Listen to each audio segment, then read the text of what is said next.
Assalamualaikum warahmatullahi wabarakatuh. Kembali lagi dengan saya Fitriani N. Ajulia. Pada video pembelajaran kali ini saya akan membawakan materi pendidikan agama Islam kelas 4 pada bab 6 Quran Surah At-Tin dan hadis silaturahmi. Pada materi ini terdapat 4 tujuan pembelajaran. Yang pertama, pengertian Quran Surah At-Tin. Yang kedua, pesan pokok Quran Surah At-Tin. Yang ketiga, hukum bacaan nun sukun atau tanwin. Yang keempat, hadis tentang silaturahmi. Selanjutnya, kita masuk pada tujuan pembelajaran yang pertama, yaitu pengertian Surah At-Tin. Surah At-Tin adalah surah ke-95 dalam Al-Quran yang terdiri dari 8 ayat. Surah ini termasuk surah Makkiyah yang artinya diturunkan di Mekah. Surah At-Tin dimulai dengan menyebutkan nama buah tin dan zaitun sebagai simbol kekuasaan Allah dan sebagai referensi kepada ciptaannya yang sempurna.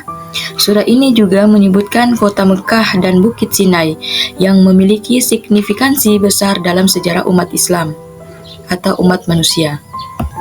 Selanjutnya, masuk pada tujuan pembelajaran kedua, yaitu pesan pokok surah At-Tin. Yang pertama, manusia diciptakan dalam bentuk yang sempurna. Maksudnya, Allah menegaskan bahwa manusia diciptakan dalam bentuk yang sebaik-baiknya, dengan potensi fisik dan akal yang sempurna. Namun, jika manusia tidak menggunakan potensi tersebut dengan baik, mereka bisa terjatuh ke dalam kehinaan. Yang kedua, pahala bagi orang yang beriman dan beramal soleh. Surah ini menegaskan bahwa hanya orang-orang yang beriman dan beramal soleh yang akan mendapatkan balasan yang baik dan tidak terputus dari Allah.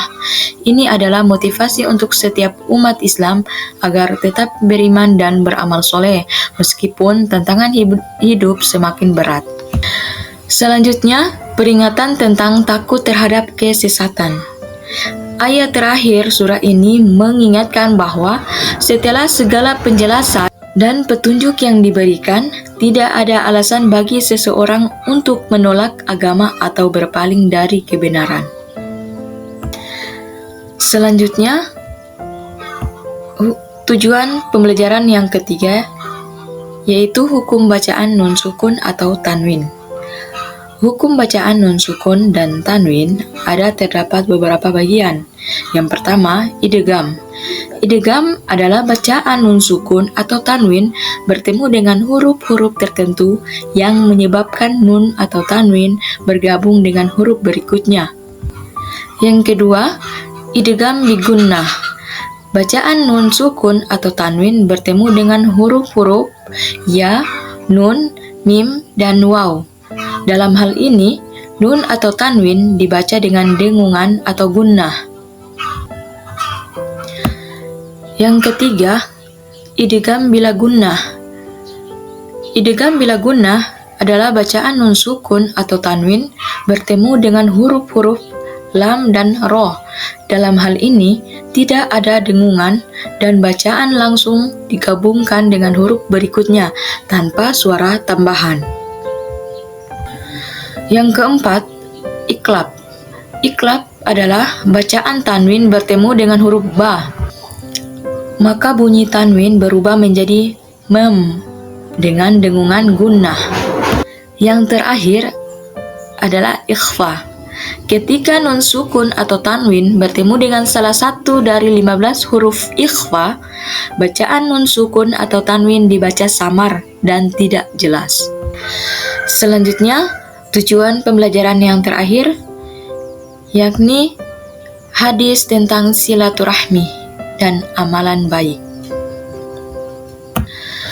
Rasulullah Shallallahu Alaihi Wasallam bersabda, barang siapa yang beriman kepada Allah dan hari akhir, hendaklah ia berkata yang baik atau diam, dan hendaklah ia menyambung silaturahmi. Hadis riwayat Bukhari.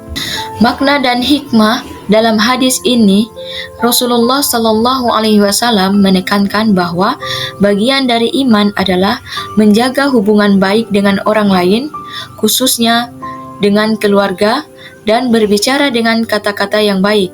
Jika tidak bisa berkata baik, lebih baik diam. Sehingga kesimpulan dari materi ini adalah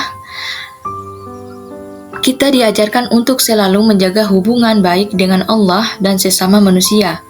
Surah At-Tin mengingatkan kita akan pentingnya beriman dan beramal soleh sebagai jalan menuju kebahagiaan dunia dan akhirat. Sementara hadis tentang silaturahmi menekankan pentingnya menjaga hubungan dengan keluarga dan kerabat sebagai bagian dari tanda keimanan dan kunci keberkahan dalam hidup. Sekian video pembelajaran dari saya. Terima kasih. Wassalamualaikum warahmatullahi wabarakatuh.